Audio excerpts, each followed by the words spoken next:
Pythagoras theorem, ये जो theorem है ये पढ़ना है आईसीएससी क्लास 7th के 18B चैप्टर में।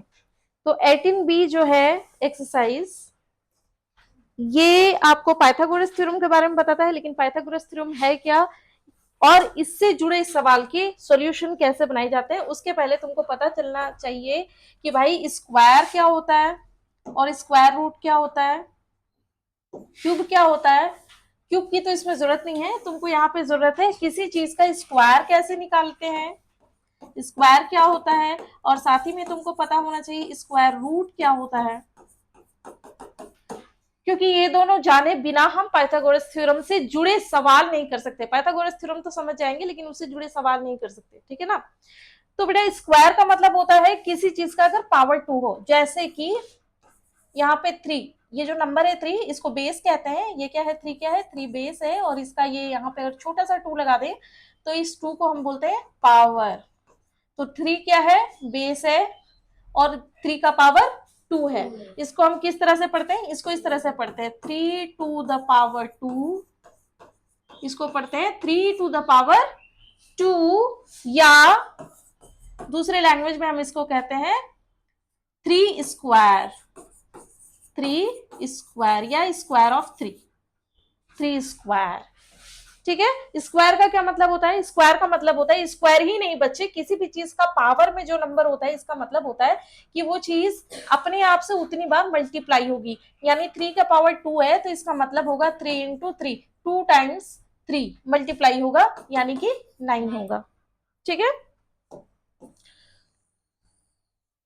अगर यहीं पे 4 का पावर 3 रहता तो मतलब 4 कितनी बार मल्टीप्लाई होता, खुद से 3 बार मल्टीप्लाई होता, ये होता है 4 इंटू 4 इंटू 4 3 बार मल्टीप्लाई होता है, क्योंकि पावर में 3 है। तो बेटा जितनी भी पावर रहेगा उतना बार वो नंबर यानी कि बेस नंबर खुद से मल्टीप्लाई होता रहेगा। ठीक है, तो यहाँ पे हमको और किसी पावर पे नहीं जाना है। जब हम स्पेशली पाइथागोरस थ्योरम कर रहे हैं तो हमको इधर से कोई मतलब नहीं है, हमको केवल पावर 2 पर ही जाना है कि किसी चीज का स्क्वायर कैसे निकाले। फॉर एग्जाम्पल अगर हम कहें कि बेटा 14 का स्क्वायर क्या होगा, तो कैसे निकालेंगे 14 का स्क्वायर, रिद्धि कैसे निकालेंगे।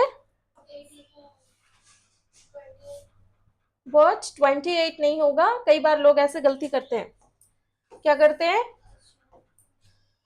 क्या करते हैं 14 इंटू 2 कर देते हैं जो कि 28, तो ये बिल्कुल गलत है, ऐसा बिल्कुल नहीं होता है। हम अभी अभी बताए और फिर से रिपीट कर रहे हैं, ध्यान देकर के सुनना और ध्यान देकर के समझना कि पावर का मतलब होता है, यानी कि पावर में यहाँ जो भी लगाओ उसका मतलब होता है ये नंबर ही खुद से मल्टीप्लाई होगा, ये बताता है कि कितनी बार। समझ में आ रहा है, ये क्या नंबर बताता है, कितनी बार, यानी कि हाउ मच टाइम्स, ये बता रहा है। तो भाई 14 पावर में 2 है तो 14 इंटू 14 2 टाइम्स होगा, ये 1 ये 2 2 टाइम्स होगा।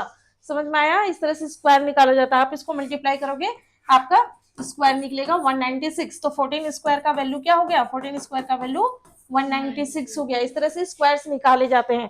अच्छा होगा अगर तुम 1 to 20 सारे नंबर्स के स्क्वायर, लाइक 1 का स्क्वायर 1, 2 का स्क्वायर 4, एक लाइन में ऐसे लिख लो एंड देन उसको याद कर लो, तो कैलकुलेशन में बहुत हेल्प होगा, बहुत ही आसानी से होता है। हालांकि ये तुम एग्जाम के बाद करना, लेकिन करना जरूर 1 से लेकर के एटलीस्ट 20 तक का जो नंबर है उसका स्क्वायर लिख करके और याद कर लेना, जैसे केमिस्ट्री में तुम सबने याद किया है एटॉमिक नंबर और एलिमेंट, ठीक है, सिंबल के साथ में। तो स्क्वायर समझ में आ गया जी, किसको बोलते हैं। अब देखो ये स्क्वायर रूट क्या होता है, स्क्वायर रूट क्या होता है ना, अब बात करेंगे स्क्वायर रूट की। तो स्क्वायर रूट क्या होता है, इसी का जस्ट ऑपोजिट होता है, यानी स्क्वायर रूट इस तरह से लिखा जाता है, 9 का स्क्वायर रूट तो हो जाएगा 3।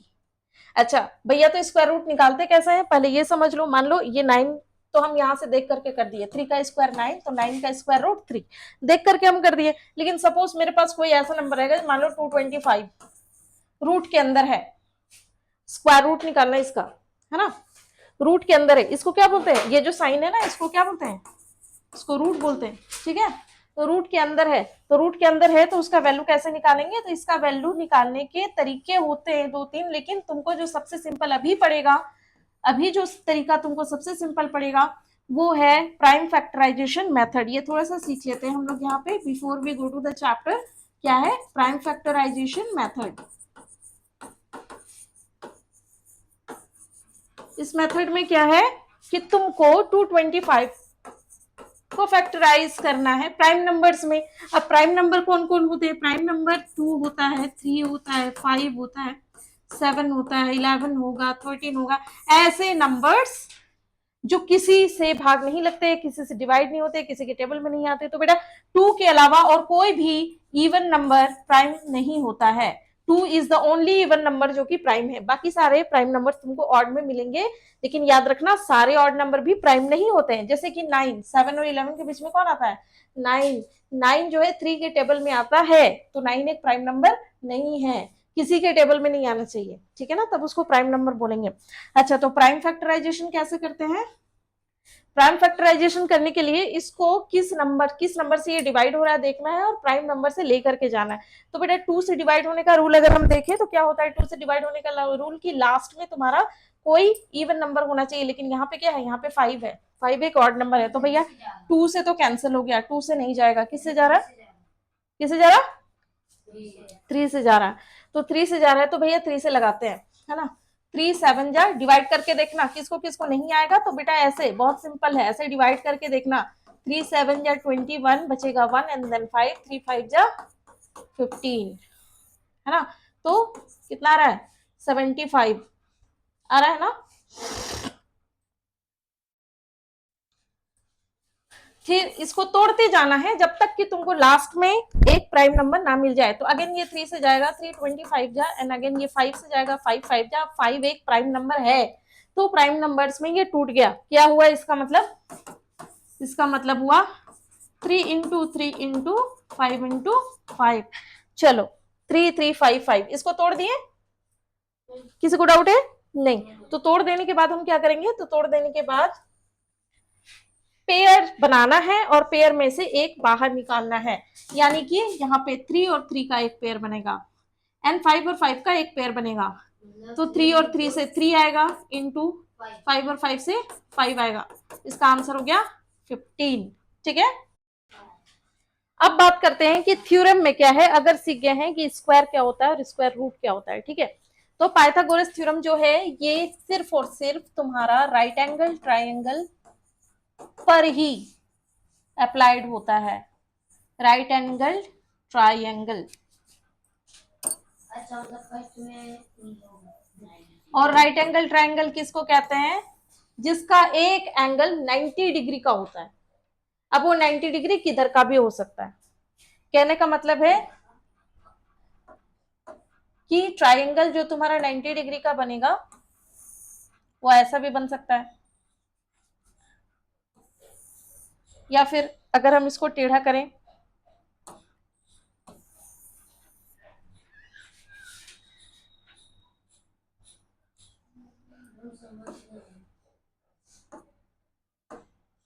ऐसे भी हो सकता है ना। तो अगर ये इस तरह से ट्राइंगल बन रहा है, ये वाला ट्राइंगल अगर है तो 90 डिग्री तुमको यहाँ पे मिलेगा, ये वाला ट्राइंगल है तो 90 डिग्री यहाँ पे मिलेगा। मतलब ट्राइंगल कैसा भी रहे, किसी भी तरह का रहे, लेकिन एक एंगल 90 डिग्री का हो सकता है, होगा, तो उसको राइट एंगल ट्राइंगल बोलेंगे। अब तुम बोलेगा अगर 2 होगा तो बेटा 2 होगा ही नहीं। किसी भी एंगल में 2 एंगल 90 डिग्री के नहीं हो सकते, किसी भी ट्राइंगल में। रीजन कि अगर 2 एंगल 90 डिग्री के हो गए तो दोनों मिलकर कितना बना लेगा? 180। तो क्या तीसरा एंगल तुम्हारा 0 डिग्री का होगा? Which is not possible.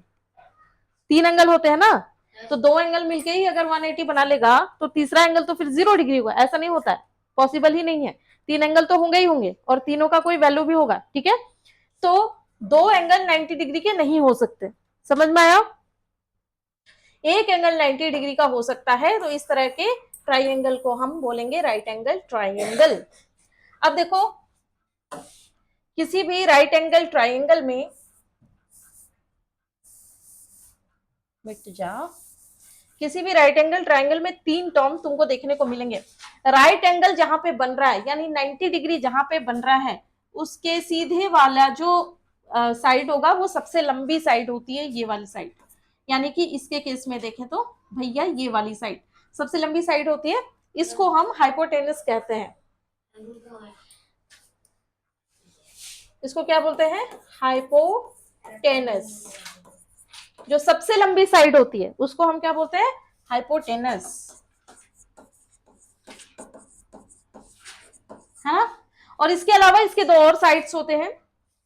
जिस पे ये खड़ा है उसको तुम एक बेस मान लो और इसको हाइट मान लो। ये वाला बेस कौन सा होगा? बेस किसी को भी ले सकते हैं, ऐसा कुछ नहीं है कि ये भी बेस होगा यही हाइट होगा, ऐसा कुछ नहीं है। तुमको बस हाइपोटेनस के बारे में क्लियर होना होगा, ये वाला हाइपोटेनस है, बाकी जाने दो, तुमको उतना दिमाग नहीं लगाना है। अब तुम 6 में हो, तुम 7th में हो, तुमको दिमाग नहीं लगाना है, केवल हाइपोटेनस पहचाननी जानो। हाइपोटेनस क्या होगा? तो हाइपोटेनस होगा जो 90 डिग्री के साथ वाला जो सबसे लंबा वाला साइड है उसको हाइपोटेनस कहते हैं। समझ में आया हाइपोटेनस किसको कहते हैं? और साथ में उसके बेस वाला साइड होगा एंड जो हाइट वाला साइड होगा, ठीक है। तो अब हम देखते हैं कि ये पाइथागोरस थ्योरम क्या दिया था इनके बेसिस पे, है ना। तो पाइथागोरस कहता है कि किसी भी राइट एंगल ट्राइंगल में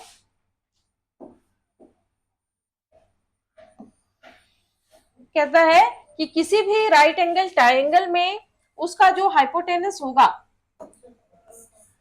उसका जो हाइपोटेनस होगा उसका वैल्यू क्या होगा? बाकी बचे हुए जो दोनों साइड्स उसके बचे, बाकी जो दोनों बचे साइड है उनके स्क्वायर के बराबर इसका स्क्वायर होगा। यानी कि ये पाइथागोरस थ्योरम क्या बोलता है? Hypotenuse square is equal to base square plus height का स्क्वायर। यानी कि हाइपोटेनस का अगर हम स्क्वायर करेंगे तो वो बाकी बचा हुआ दोनों साइड्स के स्क्वायर के बराबर होगा, है ना। अगर हम इसका नामकरण कर देते हैं, मान लो कोई अगर हम नाम रख देते हैं तुमको, चलो कोई नामकरण कर देते हैं, इसका नाम कर देते हैं बी सी और इसका नाम ए कर देते हैं, तो क्या हो जाएगा? A C square is equal to A B square plus B C square, या फिर B C square plus A B square.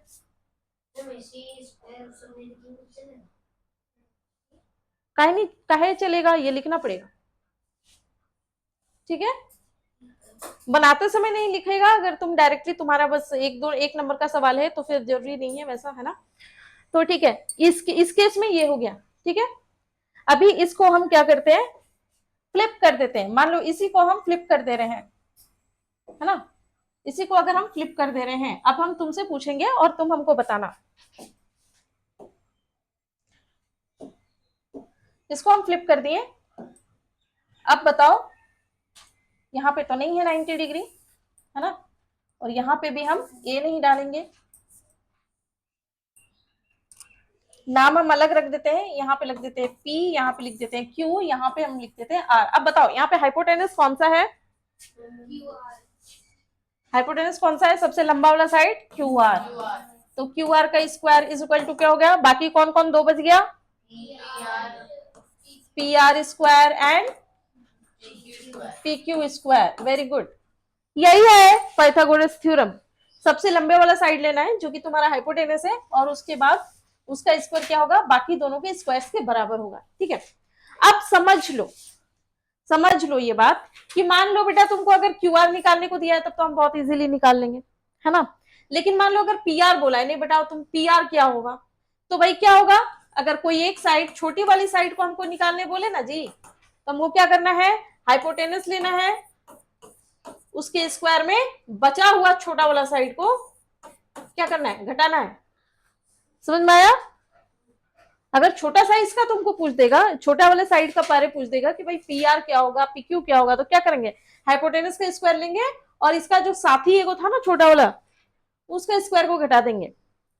इस तरह से हम निकाल सकते हैं। समझ में आया? ठीक है, तो तुम लोग इसको कॉपी कर लो एंड देन हम लोग इसके, अब हम लोग चैप्टर इसका स्टार्ट करेंगे एक्चुअली। अब चलते हैं 18B। 18B में कह रहा है, जो कि फर्स्ट क्वेश्चन है, in a right angle triangle find the length of hypotenuse if the other two sides measure 12 centimetre and 35 centimetre, है ना। हाइपोटेनस क्या होगा?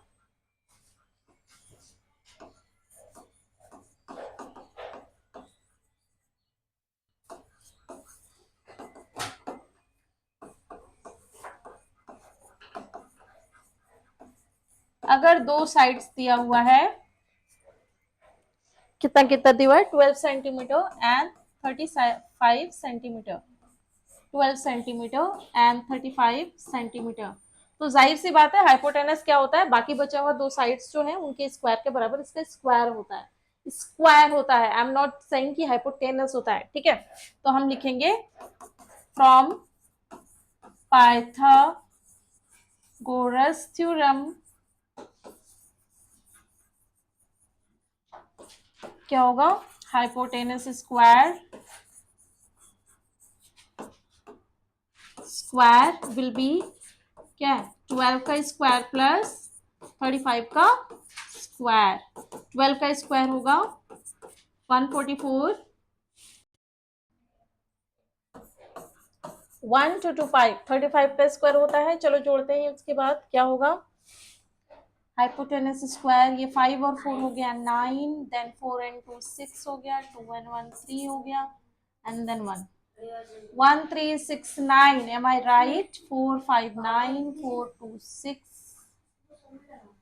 1 2 3, okay, this is, ये क्या है बेटा, hypotenuse square, not hypotenuse, this is hypotenuse square is equal to 1369, लेकिन हमको क्या चाहिए, हमको चाहिए हाइपोटेनस,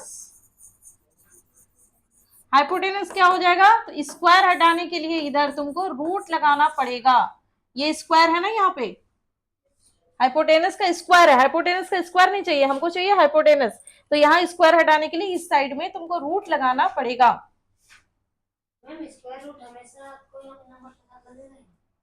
हाँ, हर क्वेश्चन में तुमको लगेगा या तो स्क्वायर या तो स्क्वायर रूट, है ना, लगेगा ही। चलो इसका स्क्वायर रूट निकालते हैं, 1369 का,